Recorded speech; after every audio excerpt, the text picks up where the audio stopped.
Welcome back to M Go Bucks. It has been a minute, Matt, but we've had spring games, we've had quarterback controversies, we've had oh my gosh, Michigan's had some NIL issues. They've been served up for Burgergate. Lots happened, and we'll kind of get to that. But my gosh, how you doing, Matt? Doing all right. I was just wondering if Michigan's ever going to get their NIL together because I'm hearing that they're working on it, but it doesn't seem to be working too well in the portal these days. I mean, they just lost a running back to Kentucky of all teams, so I don't know. That's a little worrisome. Who is part of that might have been the Tony Alford effect because he has not been a very good closer for running back recruiting for Ohio State the last few years. That's for sure. I don't know. Ohio State has some pretty good running backs on the roster, I think, right now that he left back there that you guys are pretty excited about. So I'm pretty sure Tony Alford was the running backs coach when those guys came aboard, right? Well, no, our Judkins was NIL transfer, and then Trey Henderson was the only one that he got. Well, but Judkins had to be coaxed into coming to Ohio State, right? Granted, there was probably some money behind I'm pretty sure that was a money thing. Just but pure I don't know. mercenary. The thing with Michigan though is I think you guys are just getting screwed because who knows if any of the rumors are true, but there's some parents that are just basically waiting to see what happens with the the real the NOA when it gets you guys haven't even had a chance to get the allegations yet for the major one. The Stallions controversy, all you guys had was the Burgergate, and that was it was decent. You got a lot of suspensions already out of it, and potentially it could be even from that one you could have your head coach getting a show cause. I mean, we don't know. There was 5 coaches, I guess, that were involved, and we haven't heard any names yet. So, hey, I'm totally okay if Jim Harbaugh gets a show cause. Totally okay. And what about Sharon Moore getting a show cause? Nah, that's funny. How is he going to avoid it? I mean, everyone on the team that was coaching knew. So I don't know. I think it'd be really difficult. Oh, come on. It would be very difficult for him not to get nailed. Before we get into that, though, hey, everyone, if you love Michigan and Ohio State football as much as we do, you have the burning inside you, even in the summer for the next coming game, whether or not you were bitterly disappointed last year or you're basically ecstatic about the outcome, which I am, of course. Please subscribe to the channel. Be greatly appreciated. Matt, let's get into this, man. Oh, hey, I've got a poll question for everyone, by the way, before we get to this. So I leveled this question to you guys over text a little while back, and everyone pretty much ignored me. I don't think you guys wanted to think about it. But so true or false question, true or false? If Kyle McCord was still at Ohio State, they didn't have the big fallout, he would actually be the starter this year, even with Devin Brown and Will Howard on the roster. So Will Howard was still brought in. They didn't have a big fallout from whatever happened after the Michigan game with Kyle McCord. So you've got Kyle McCord, you've got Will Howard, and you've got Devin Brown all on the roster this year. True or false? Kyle McCord would win that quarterback battle. False. He could barely run an offense with Marvin Harrison, and the only reason he was getting any of his yards was the 50-50 balls that he would just heave up for him. I mean, the guy was just behind and late and throwing interceptions at the very beginning to cost us the game against Michigan. It was just terrible. So I don't know. I think he's pretty bad. Yeah, I mean, I know I didn't think he was great last year either, but he still went 11-0, right? And against Michigan, if you remember this, I just looked at the stats, of the Michigan game. He didn't do a terrible job. He did have that interception. It was kind of Marvin Harrison Jr. and him were probably equally involved and guilty of that interception that he threw. But I mean, if you look at that game in the second half, Kyle McCord led Ohio State to 2 second-half touchdowns. Guess how many touchdowns Ohio State had against Michigan in 2022 with C.J. Stroud in the second half? None. 0. Duck egg. And so, no one really thinks about that. And you've got to take into consideration he threw a touchdown pass to Marvin Harrison Jr. in the fourth quarter, gave the ball back to Michigan, and then the defense let Michigan go on like a 7-minute drive for a field goal, 7 whole minutes, and it only left like a minute and a half for Kyle McCord to have to drive down the entire field and score a touchdown. Pretty tough against probably the best defense in the country at the time. So, I mean, isn't it largely on the defense too, especially at the end of the game? I mean, as much as it is on Kyle McCord. Well, I think that the interception at the beginning of the game was like, I mean, that almost cost him the game, just that one play there. And then, then he had, of course, the second interception. I mean, you can't throw 2 interceptions in the biggest game of the year and expect to win. I mean, it's true. Come on now. It's true. Yeah. Obviously the offensive line wasn't great this year, although they held up, much better than I thought they would against Michigan. We weren't. I really thought that Henderson was going to be able to get the running game going better, and we just kept trying, and it just was not opening up. We could not break off the big run that we've been able to do down the stretch. So, that was like the first legitimate time, I feel like, since he had been healthy for a whole game and was not able to make any big plays. So that was like the first game that's ever happened. So that was just, really good defensive performance by Michigan being able to shut him down. And then, when you don't have any kind of a run threat, obviously it's going to make it harder for McCord. But, I mean, the thing with McCord is even if he does have decent stats in certain areas of the game, if you ever watch him play, like he's always, like the receivers are always waiting for him, and instead of getting a big yards after the catch play, it's, someone catches the ball and then that's it because he doesn't lead his receivers. So you don't think that any of that would improve after 1 year? I mean, granted, the question is Kyle McCord still on the roster? You got to think that's Kyle McCord as a second-year starter. You're not probably getting the same first-year starting Kyle McCord. Yeah, I mean the thing too with him is, do you want a guy who wouldn't stay? I mean, we didn't kick him off the team. We basically, he wanted, the rumor is, his father wanted a guarantee that he would start. And Ryan Day said that he would be able to compete for it. And, maybe he would have won, but, you're not going to give a guy, guarantee him a spot like that. We don't do that. I mean, Michigan wouldn't do that either, especially not maybe. You don't guarantee guys spots. I agree. Unless it's a superstar. And then if they're a superstar, they don't need to have that guarantee anyway, because Justin Fields or TJ Stroud would know that they're beating the guy out and they don't need that guarantee. So I mean, you don't do that. I mean, I grant it. Quarterback's definitely one of my biggest concerns. Like, I don't think Will Howard is some superstar. I think the interesting thing about him is he's big. He doesn't get hurt. Knock on wood. He doesn't get hurt. He doesn't get hurt. Like, he's a fairly good runner. I think in college that's like the one thing that can really make up for lack of passing. I mean, look at JT Parrott, one of the winningest quarterback in Ohio State history. No one thinks of him as like some elite player. He was a great leader. He was a really good runner. He was really good at getting third down conversions on his from his feet. So I just think that, in college, like, he's going to be able to overcome the lack of passing accuracy with lots of clutch runs, and just the threat of the run is going to open up more runs from our running back this year. And we have, 2 elite running backs. So yeah, to this point, kind of like we were talking about this before too. Ohio State has a 3-game season basically. And they've got Penn State, at Oregon, and then Michigan at home. Well, I think Nebraska might be trickier this year. The real question is would you rather have Kyle McCord as the quarterback in the 3 games that matters in this 3-game season, or would you rather have Will Howard or Devin Brown?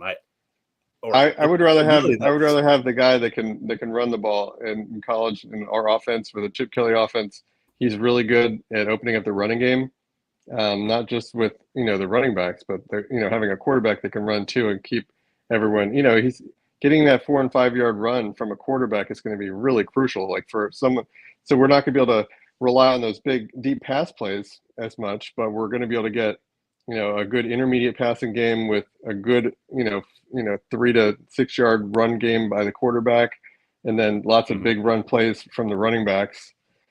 And so they're going to have to be great on third down. And that's probably what it comes down to. And maybe Kyle McCord doesn't give you as good of a threat on third down. Maybe he's not going to be as good. Maybe not as good against the blitz. Those sort of things. But yeah, I mean, I agree with you. If Kyle McCord and his dad, basically, if the rumor is right, came back and said, we want a guaranteed spot because, hey, Kyle's a senior. He only has one more year of eligibility. We want a guarantee. And then Ryan Day said no, then that is a wuss move that he left. Then you don't want the guy there. I mean, for that. And my question was really like, if he's still on the roster and, he decided to stay even though he didn't have a guarantee. They brought in Will Howard. Then I don't know. I struggle with that question.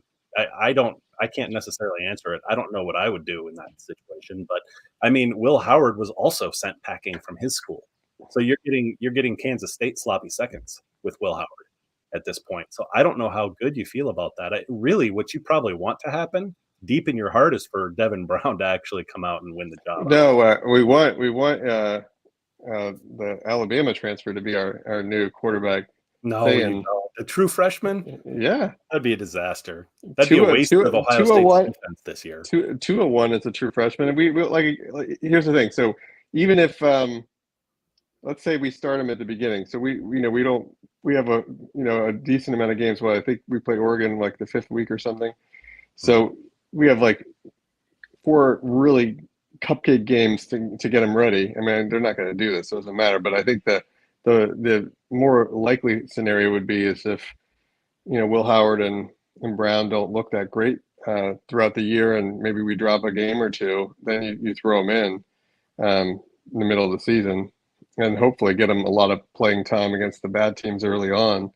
And maybe he just lights it up too, even early on, so he like forces their hand, because I don't know. I just like you said, like I don't think Will Howard is not an elite passer. Devin Brown is like Mr. Glass. He cannot stay healthy.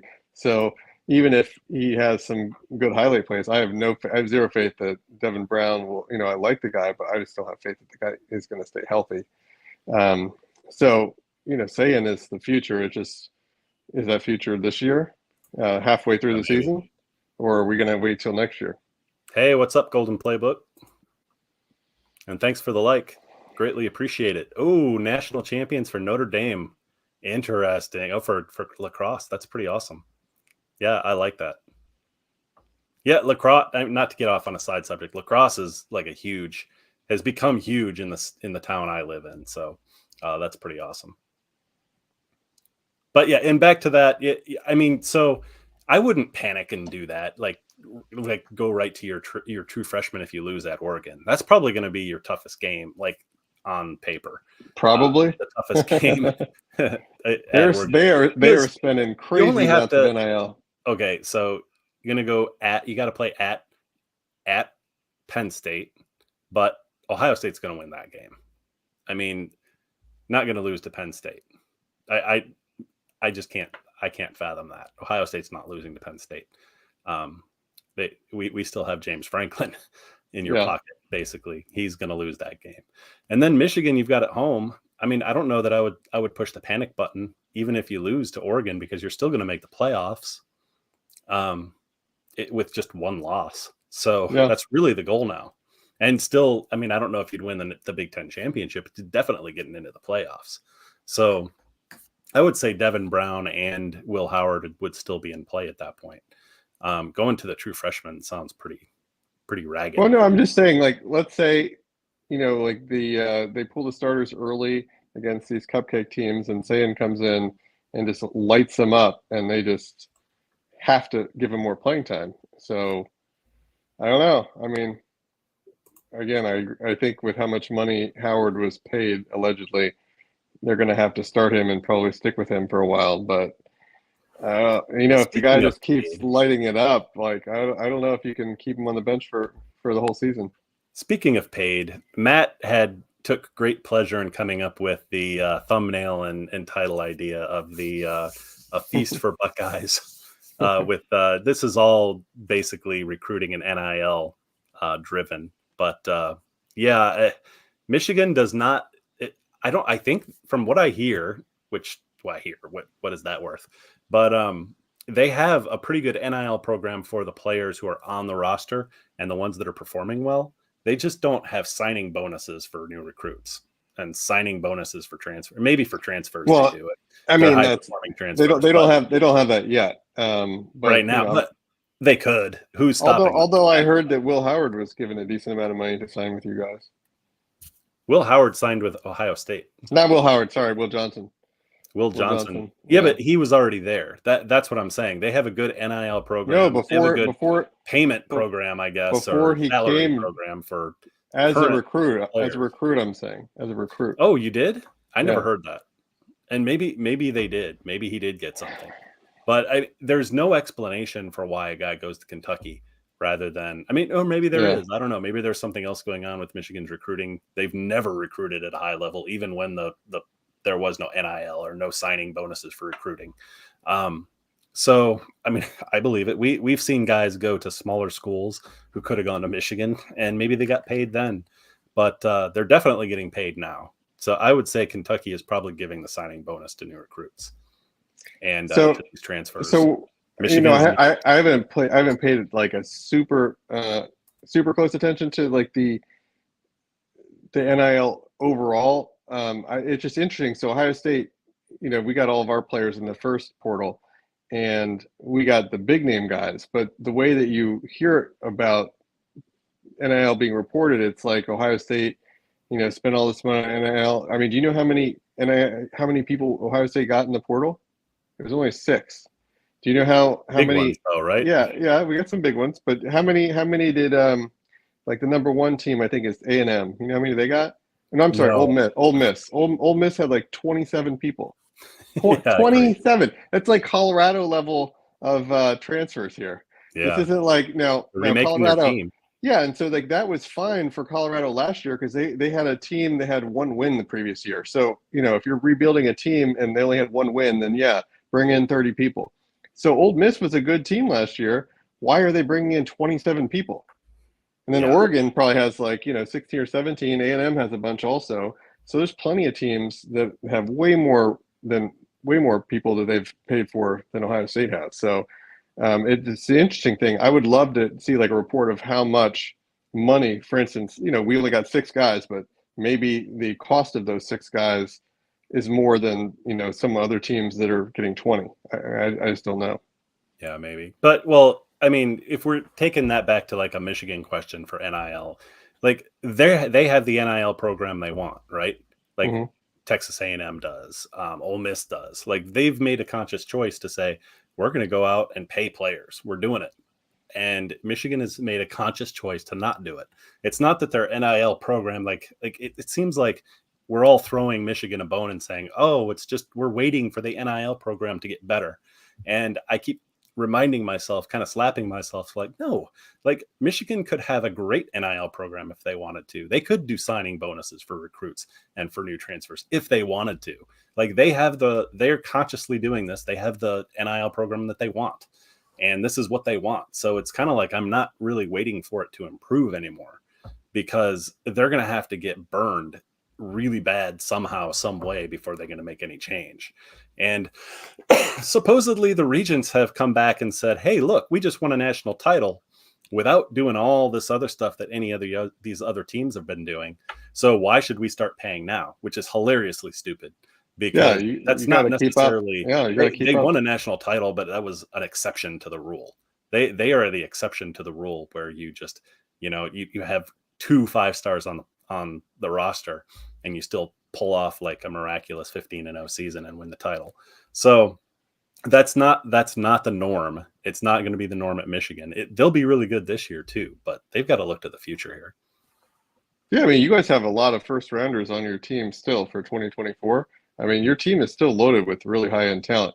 You might even have more first rounders than Ohio State does. Like I think the high-end talent might, at least the starters that are eligible for 2024, definitely.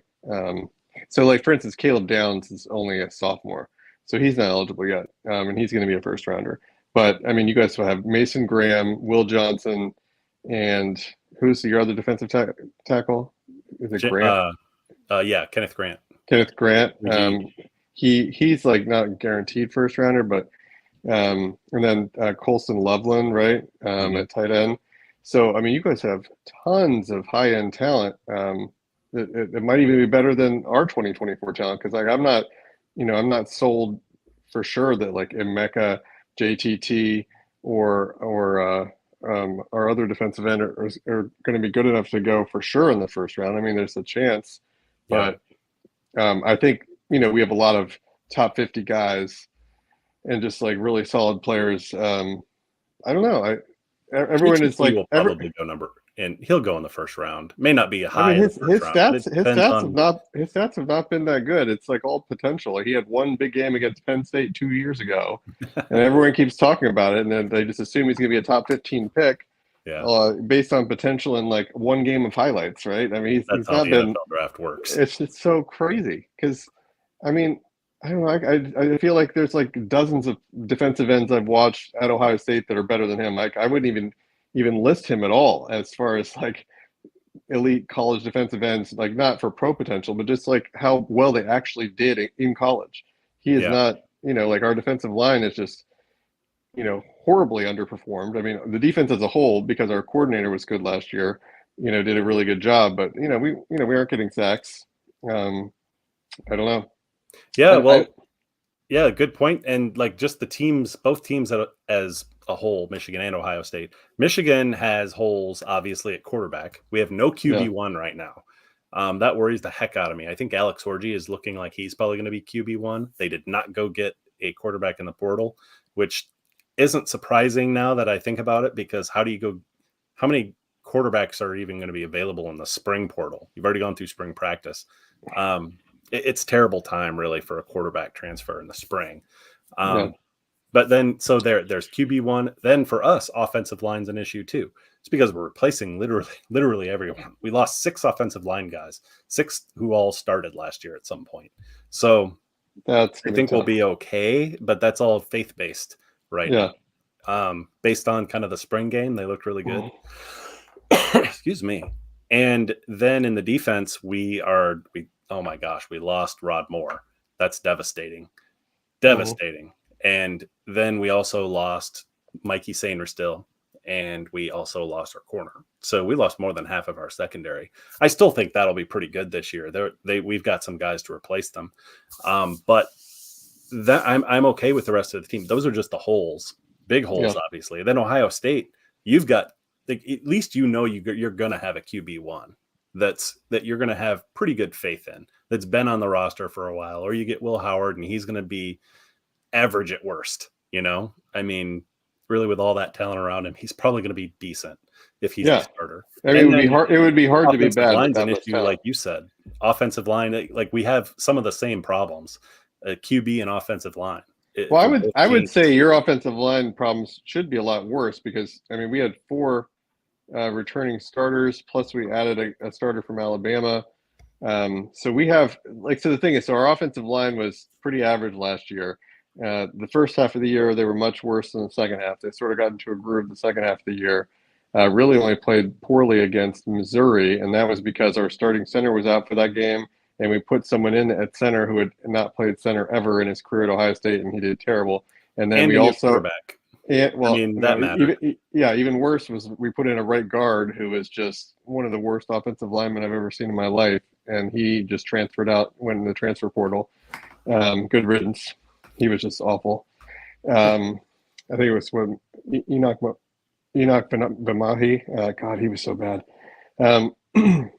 I can't believe he was actually starting for Ohio State, even in that situation. But aside from that game, with you have a new quarterbacks, 2 new quarterbacks in that game, and weird new center, new right guard, like everything was new, and it was complete disaster against a good defense.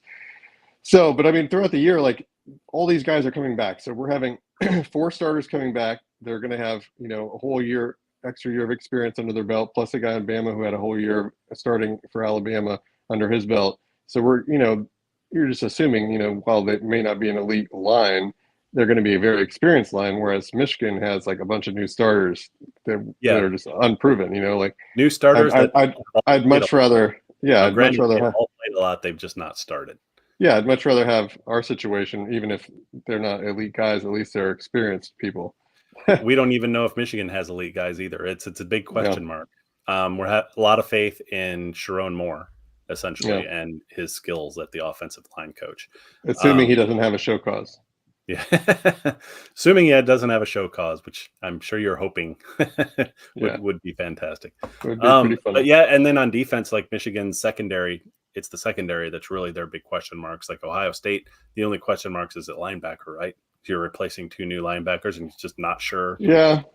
Just not sure. It's just question marks, right? They could be really good, but you don't really know until you go out there and actually play. Yeah, we haven't had good linebackers in a while, so I'm excited to see if anyone can step up this year. There been reports are sounding good, but who knows? So that's sort of like the outside of quarterback. That's sort of the other big sort of question mark. Yeah, for sure. But you know what? Here's we'll end on this. Like both teams, Michigan and Ohio State, we've got to do things to not waste that defense.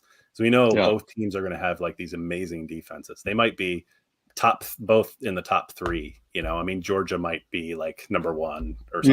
You think that Michigan's still going to have that good of a defense after losing all those guys? I think they're still going to have a really good defense. I think they've got the best defensive line as a unit in the entire country, because the defensive tackles are the best for sure. Yeah, and then we've Will got Johnson, 2 really good defensive ends. I think Ohio State might, if you as a unit, maybe you might say Michigan's a little bit better, but I think your guys' ends might be better than Michigan by a sliver. But just overall, I think that we're going to do good. Yeah. Ohio State, I'm sure the defense will be good. It's just going to come down to, for you guys, your quarterback really has to pick up the slack. We need a QB1. Yeah. That's what we need. I would much rather be in Ohio State's situation than Michigan's right now, just not having any idea or faith in the quarterback position, because it's just huge. And we'll talk about that maybe on another show. Yeah, I mean, I feel like an above average quarterback for Ohio State is going to take us pretty far this year. Yeah, well, it didn't. Well, it'll take you pretty far, but it took you pretty far with Kyle McCord too, 11-0 and almost beating Michigan, if not for a defensive brain fart that let Michigan go for 7 minutes at the end of the game, and left poor Kyle McCord with 1.5 minutes to try to score a touchdown to the entire field. So looking back on it, I don't blame Kyle as much as I made fun of him at the time. Yeah. All right. Well, thanks. Appreciate it, everyone. Yeah. Thanks a lot, Matt. We will talk to everyone soon. Have a great night and have a great week. Talk soon. All right. Go Bucks. Go Blue.